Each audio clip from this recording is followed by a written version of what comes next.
Gumagaling tayo pag lumalabas tayo sa ating mga comfort zones. Kaya huwag tayo matakot sumubok. Ako po si Marlo at ito ang Knowledge on the Go!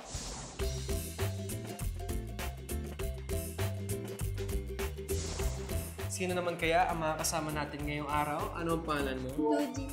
Eugene. And nag-aaral ka ba ng mabuti? Opo. Nakikinig sa mga teachers? Opo. Hindi tayo magkakaproblema dahil for sure, makukuha mo ang tamang sagot. Diba? Ano bang favorite subject mo?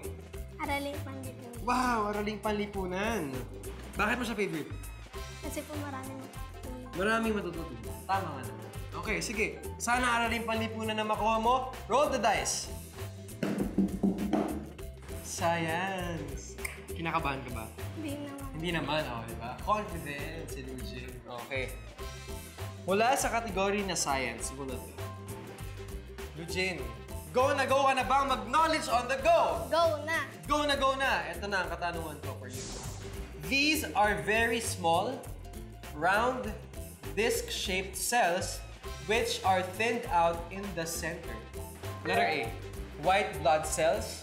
B, hemoglobin. C, red blood cells.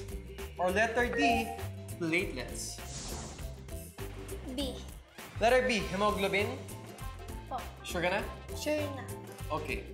Eugene, ang tamang sagot ay letter C, red blood cells. Okay lang yan? Alam mo ba, the shape of a red blood cell helps it to easily carry oxygen in the blood.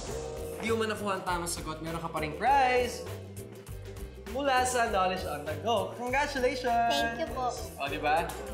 Failure is the key to success. At kahit hindi man niya favorite ang subject na science, ay yung sinasabi ko na pwede tayo lumabas sa ating comfort zones paminsan-minsan para mas lumawak ang ating kaalaman.